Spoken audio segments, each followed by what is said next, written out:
एक साधारण सा कागज का टुकड़ा। न उस पर गांधी जी की तस्वीर थी, न उस पर रिजर्व बैंक के गवर्नर के हस्ताक्षर थे, और न ही वो कोई सरकारी स्टाम्प पेपर था। वो सिर्फ एक रसीद थी। आज तक आपने हर्षद मेहता की कहानी में शेयर बाजार की चमक देखी होगी, बड़ी बड़ी गाड़ियां देखी होंगी। देश के पास विदेशी मुद्रा भंडार लगभग खत्म हो चुका था। सरकार ने अपनी तिजोरी के दरवाजे दुनिया के लिए खोल दिए थे। सुरेश एक सरकारी दफ्तर में क्लर्क है। उसकी महीने की तनख्वाह बमुश्किल 3,000 रुपए है। वो रोज लोकल ट्रेन के धक्के खाता है। एसीसी सीमेंट का शेयर, जो कुछ महीने पहले 200 रुपए का था, वो 2,000, 3,000 और फिर 9,000 रुपए तक पहुंच गया है। सुरेश अपनी जीवन भर की जमा पूंजी, अपनी पत्नी के गिरवी रखे गहनों के पैसे, सब कुछ उस शेयर बाजार के तूफान में झोंक देता है। उसे एक तय हिस्सा, मान लीजिए 30 रुपए, सुरक्षित सरकारी बॉन्ड्स, गवर्नमेंट बॉन्ड्स में निवेश करके रखना ही होगा। अगर स्टेट बैंक ऑफ इंडिया को बैंक ऑफ अमेरिका से 100 करोड़ के बॉन्ड्स खरीदने हैं, तो क्या कोई चपरासी सूटकेस में भरकर 100 करोड़ के बॉन्ड्स लेकर सड़क पार करके दूसरे बैंक जाएगा? तो बैंकों ने इसका एक बहुत ही आसान और खतरनाक शॉर्टकट निकाल लिया।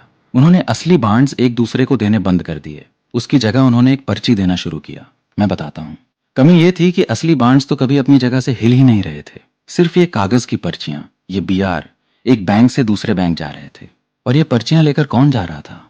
ब्रोकर, यानी हर्षद। लेकिन हर्षद ने बैंकों के अधिकारियों से अपनी ऐसी जान पहचान और सेटिंग बना ली थी कि वो बैंकों से कहता, आप चेक मेरे नाम पे काट दीजिए, मैं बैंक बी को पैसे दे दूंगा।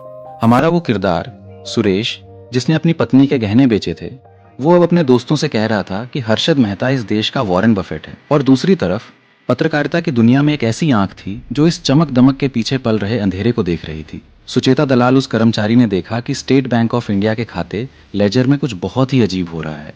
500 करोड़ रुपए का एक ऐसा गैप है जिसका कोई हिसाब ही नहीं मिल रहा है। 20 अप्रैल 1992, ये वो तारीख है जिसे भारतीय शेयर बाजार के इतिहास में काले अक्षरों में लिखा गया है। द टाइम्स ऑफ इंडिया में एक आर्टिकल छपा। एसबीआई के हेड ऑफिस में हड़कंप मच गया।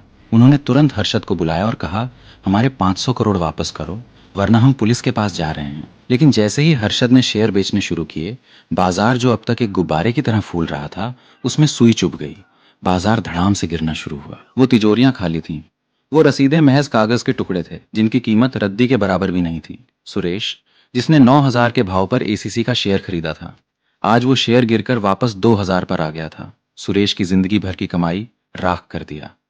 सीबीआई की रेड पड़नी शुरू हुई। हर्षद मेहता को गिरफ्तार कर लिया गया। नेशनल हाउसिंग बैंक एनएचबी के चेयरमैन एमजे फेरवानी, जो इस घोटाले में गहरे फंसे हुए थे, उनकी रहस्यमयी हालात में मौत हो गई। हर्षद मेहता को जेल हुई। सालों तक मुकदमे चले। 2001 में ठाणे की जेल में हार्ट अटैक से उसकी मौत हो गई।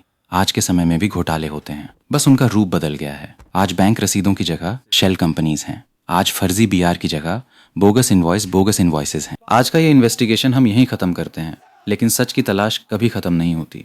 अगली बार एक नए राज, एक नए सच के साथ वापस लौटूंगा। तब तक अपनी आंखें खुली रखिए। More videos, like, share and subscribe this channel.